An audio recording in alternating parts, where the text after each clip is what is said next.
salah satu bapak intelektual deregulasi zaman itu, Doge-nya Pak Harto.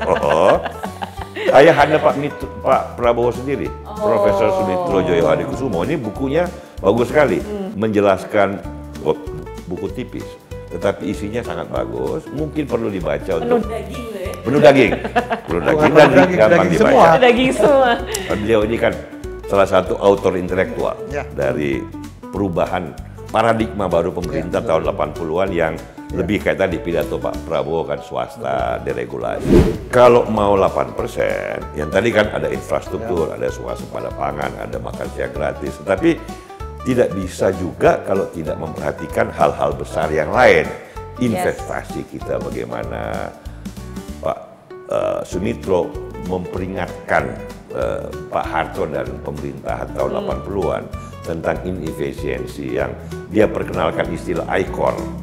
Yang waktu itu ICOR-nya dia bilang tinggi, padahal 5, masih angkanya 4 dan 5. Untuk menghasilkan $1, kita butuh 4 atau $5, itu ICOR. Kalau sekarang kan ICOR sudah 6, lebih tinggi lagi. Jadi orang seperti Pak Mitro, ayahanda Pak Prabowo akan berkata, kalau mau 8%, jangan lupa dengan ICOR, kita harus lebih efisien. Buku Pak Budiono bagus sekali, Ekonomi Indonesia dalam Lintasan Sejarah. Ada angka yang perlu dicamkan oleh setiap pengambil kebijakan sekarang.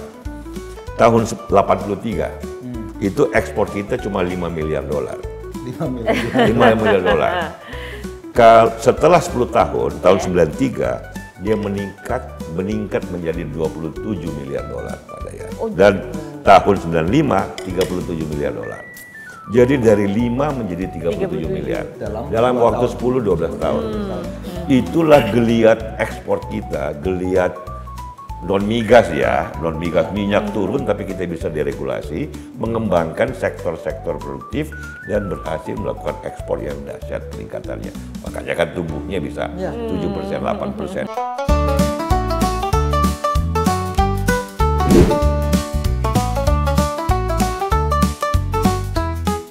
Infrastruktur diserahkan swasta ini hampir mirip kayak di Amerika nih ya.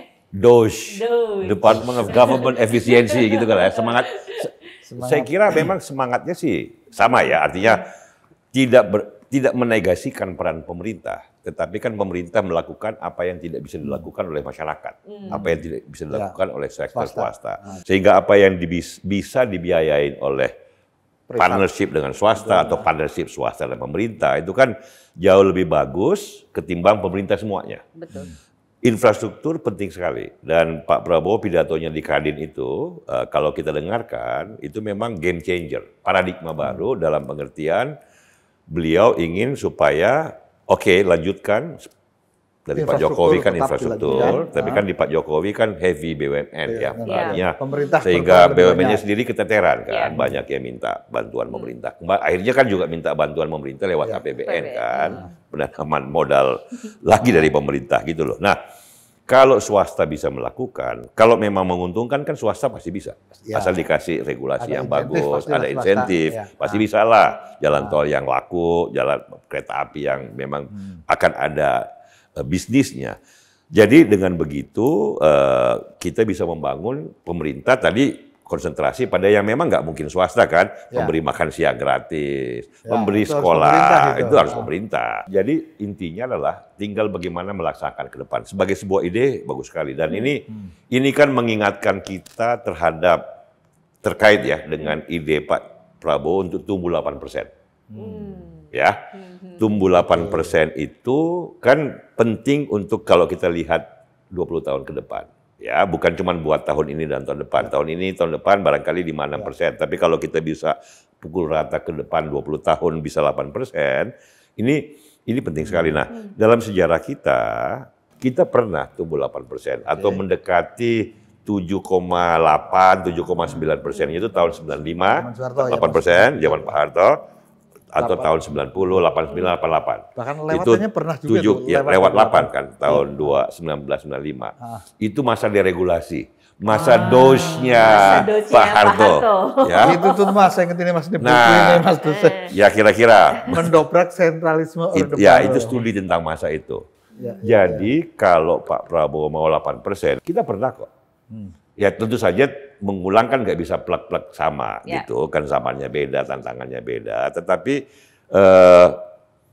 zaman itu sama dengan semangat yang di pidato Pak Prabowo di Kadin kan, kalau bisa swasta kenapa nggak swasta? Pemerintah lakukan yang strategis yang tidak mampu dilakukan oleh swasta. Nah, kalau itu bisa dilakukan, saya kira pencapaian 8% atau lebih, atau mendekati 8%, 7,5, 7,1, itu mungkin dilakukan. Nah, jadi kalau 20 tahun kita tumbuh 8% dari hari ini, maka tahun 2045, 100 tahun Indonesia merdeka, kira-kira kue ekonomi kita, GDP kita tuh 100.000 triliun. 100.000 triliun. Sama dengan, atau 6,8 triliun US dollar, 100.000 triliun, sama dengan kue ekonominya Jepang hari ini, Italia hari ini, atau Jerman hari ini. Mau nggak sekuat Jerman, Jepang ekonominya Pak Dayat? Itu 8%. Jadi kalau cuma 5%, kita tumbuhnya 3 kali lipat dalam 20 tahun.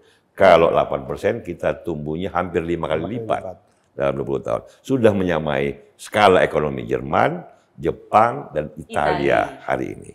Nah, itu kan tugas mulia dong. 100 tahun Indonesia merdeka, kita mau disebut sebagai negara maju. Menurut saya, memang itu kalau bisa dikejar, bisa dilaksanakan, bisa dicapai, ya bagus banget.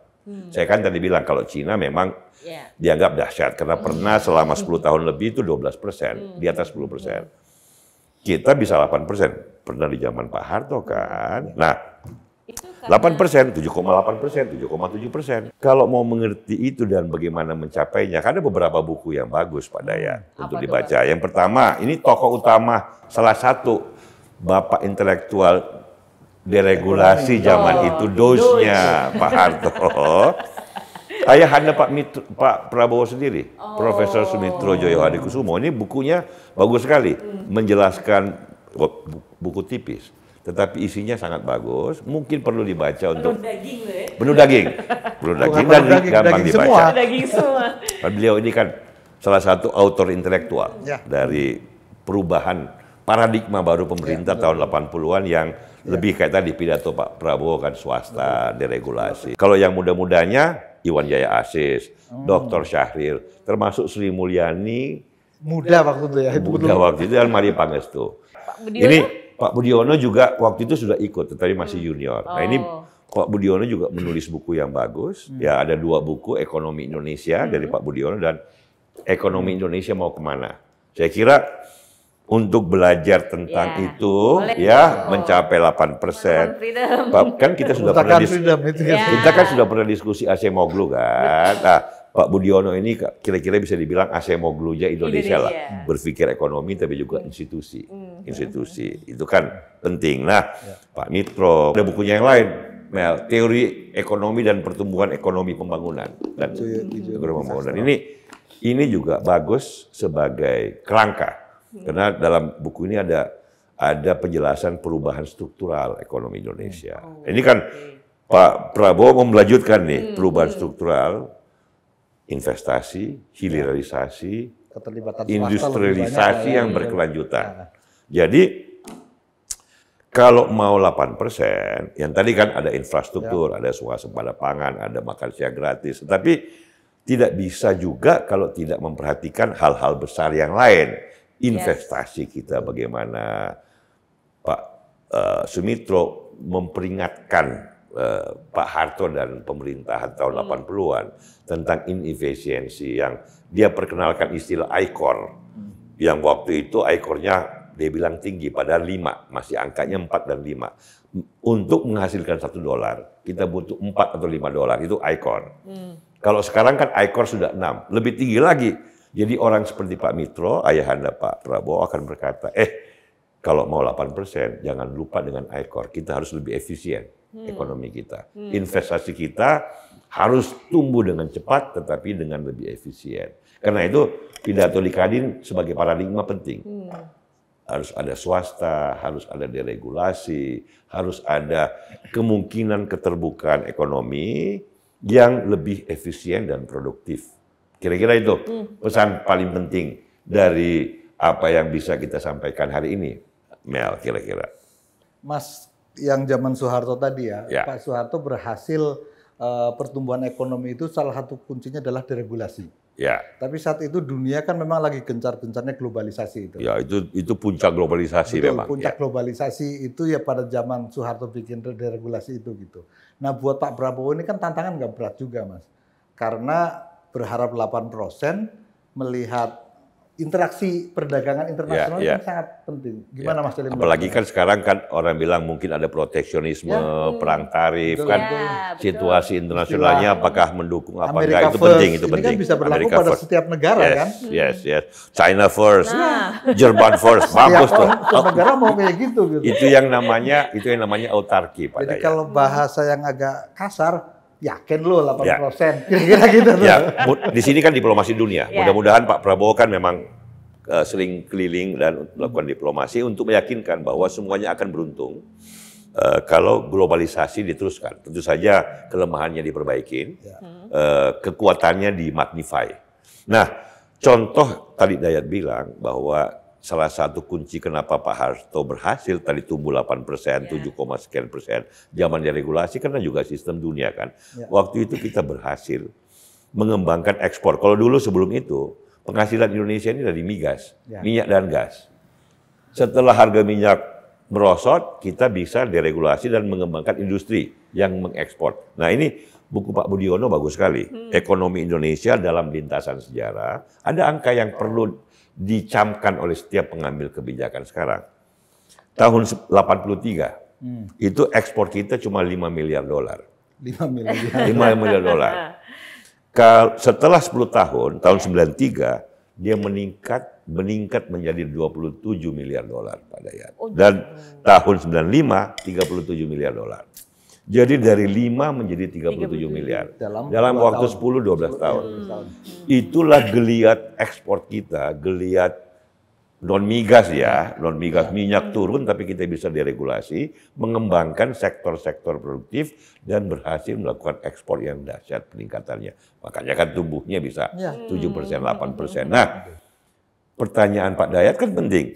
Apakah kalau toh Pak Prabowo berhasil domestiknya, apakah dunia internasional ini, perdagangan dunia ini bisa memberikan kayak tahun 80-an kan ada Ronald Reagan, ada Margaret Thatcher, Terbuka banget. optimisme dunia untuk perdagangan yang terbuka, globalisasi. Nah, mudah-mudahan kalau saya lihat naga-naganya, walaupun retorika orang kayak Trump, orang kayak Xi Jinping, kok ada naga-naga perang tarif, tapi rasanya tidak. Itu cuma bargaining, positioning. Tetapi semua sadar, dan mudah-mudahan saya benar, bahwa perdagangan yang lebih terbuka antar bangsa menguntungkan semua. Sebagaimana sudah terbukti berkali-kali dalam sejarah. Dan ini kita manfaatkan, dan di situ perlunya Indonesia, Pak Prabowo dalam hal ini, berperan aktif dalam diplomasi dunia, memperkuat semangat bersama, keterbukaan bersama. Gitu kira-kira, Mel. Ini mendayung, melanjutkan mendayung di antara dua karang. Dan daging banget ya. Tapi sebelum kita tutup nih, aku mau baca kutipan dari bukunya ayahnya Pak Prabowo nih. Wah Mas itu Putro, ini bisa pesan jadi nih. wasiat itu, wasiat orang tua pada wasiat. anaknya itu. Betul, nih wasiat. Jangan lupa Profesor Sumitro disebut begawan ekonomi Indonesia. Benar, Peletak fondasi Jakarta School of Economics di UI yang menghasilkan Sri Mulyani, Hati Basri. Itu dia nih begawan. Aku bacain ya. Pak Prabowo ini pesan dari ayahanda. Hakikat dan makna intervensi pemerintah dimaksud untuk menanggulangi dan meniadakan distorsi dan bukan sebaliknya. Pengendalian kebijaksanaan yang terlalu mengandalkan perizinan, kuota, pembatasan dan sebagainya senantiasa mengandung kecenderungan mungkin saja dengan tidak disadari oleh penyelenggara kebijaksanaan untuk justru menegakkan dan mempertajam distorsi yang ada dalam ekonomi pasaran.